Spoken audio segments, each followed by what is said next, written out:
অবৰ্ণনীয়, অসহনীয়, চৌদিশে কেৱল পানী আৰু পানী।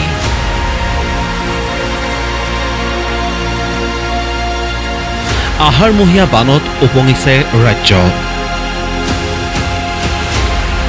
খাদ্য, বস্ত্ৰ, বাসস্থানৰ লগতে খোৱাপানী আৰু অনাময় ব্যৱস্থাৰ অভাৱত ককবকাইছে বানাক্ৰান্তই। দক্ষিণ পশ্চিম মৌচুমী বায়ুৰ প্ৰভাৱত ৰাজ্যৰ সৰ্বত্ৰে হোৱা ধাৰাসাৰ বৰষুণৰ ফলত ক্ৰমাৎ জটিলৰ পৰা জটিলতৰ হৈছে বান পৰিস্থিতি। কি উজনি, কি নামনি অথবা বৰাক উপত্যকা, বানত বিধ্বস্ত জনতাৰ হাহাকাৰ অৱস্থা। দৃশ্যবোৰ অতি ভয়ানক, দুখ লগা আৰু অসহনীয়।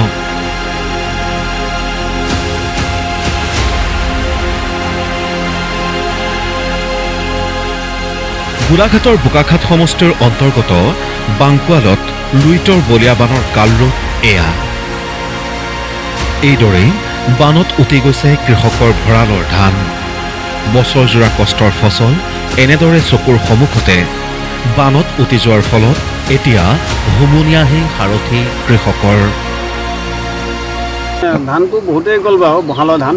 তাৰ ঘৰো মানে আমি এতিয়া ঘৰৰ চাঙৰ ওপৰত চাং পাতি ঘৰ থাকিবলগীয়া হৈছে। যথেষ্ট সুবিধা অসুবিধা, ওপৰেদি বৰষুণ, তলে পানী। বহুধৰণৰ লোকক কি ক'ব নাজানো। মোৰ এই তিনিটা কালিৰ পৰা বিচাৰিয়ে পোৱা নাই। আনিলেও মাথাই তোলোঁ বুলি, মাথাই নাপালে ঘূৰি ফিৰে চিগা। কেনি গ'ল নগ'ল তাৰ পাত্তা নাই মানে। কালি পাছবেলা বিচাৰিলোঁ, আজিও ৰাতিপুৱাৰ পৰা বিচাৰিছোঁ, পোৱাগৈ নাই। এই দৃশ্য মানকাচৰৰ। দক্ষিণ শালমৰাৰ ফকীৰগঞ্জত ভয়াৱহ ৰূপ ধাৰণ কৰিছে বানে। বাঢ়নি পানীৰ কোবাল সোঁতে এনেদৰেই উটুৱাই নিলে শান্তিপুৰ ফকীৰগঞ্জ সংযোগী পথ।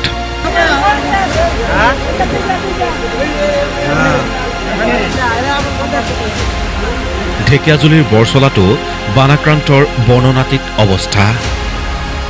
যাতায়াতৰ একমাত্ৰ ব্যৱস্থা নাও আৰু কলৰ ভূৰতে হাততে পোৱা লামলাকতো সামৰি মথাউৰিত আশ্ৰয় গ্ৰহণ কৰিছে বানাক্ৰান্তই।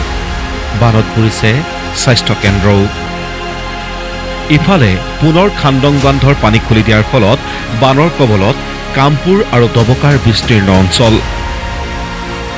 যমুনামুখ, চাংজুৰীয়া, পটিয়াপাম, চাংচকী, গৰুখুন্দা আদি অঞ্চল বৰ্তমান পানীৰ তলত।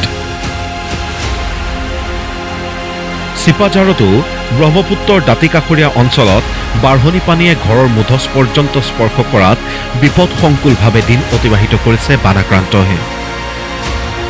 শিৱসাগৰত আকৌ দিখৌ নদীৰ বাঢ়নি পানীয়ে বুৰাই পেলাইছে 1, 9 আৰু 10 নম্বৰ ৱাৰ্ডৰ 15শৰো অধিক ঘৰ। একেদৰে দিচাং আৰু দিৰৈ নদীৰ বাঢ়নি পানীত বুৰিল বকতাৰ 20খনৰো অধিক গাঁও। শিৱসাগৰ জিলা প্ৰশাসনে উদ্ধাৰ অভিযান অব্যাহত ৰখাৰ লগতে জৰুৰীকালীন সেৱাৰ বাবে ফোন নম্বৰ মুকলি কৰিছে। একেদৰে চিপাঝাৰৰ গৰুখুটি প্ৰকল্পত 7,000 বিঘা ভূমিত কৰা মাকৈ, কল আৰু অমিতাৰ খেতি বৰ্তমান বানৰ কবলত। ক্ষেত্ৰই মালৈবাৰীত কলঙৰ বাঢ়নি পানীয়ে বুৰালে কেওটপাৰা, বৰপাক, পূব মালৈবাৰীৰ নৈপৰীয়া অঞ্চল। হাতৰ টিপতে পোৱা সামগ্ৰীসমূহ লৈ ওখ স্থানলৈ ঢাপলি মেলিছে বানাক্ৰান্তই। 4টা বজাৰ বজাত আমিতো সেই ৰাতিটো তলৈ গ'লোঁ। হাঁহ চাহ গৰু চৰু এইটো সেই পানী চানী লৈ গৈ ৰাস্তাত লৈ গৈ আছোঁ। এটা হাঁহ এটা আছিল, 5টামান আছিল, তাৰ 4টা নাই, পোৱা নাই বেছি। এটা হাঁহ পালোঁ, লৈ আহিলোঁ ঘৰত। টিংখং, যোগীঘোপা, হাজো, মোকালমোৱা, ৰূপহীহাট আদিতো একেই অৱস্থা। চৌদিশে কেৱল সাগৰ সদৃশ পৰিৱেশ। বিদ্যালয়, স্বাস্থ্যকেন্দ্ৰ, দোকান বজাৰ আদি সকলো বানৰ কবলত। বানৰ কবলত আৰক্ষী চকীও। মৰাঙৰ খোৱাঙত বুঢ়ীদিহিং নদীয়ে মথাউৰি ছিঙাৰ ফলত বানৰ কবলত অৰ্ধশতাধিক গাঁও।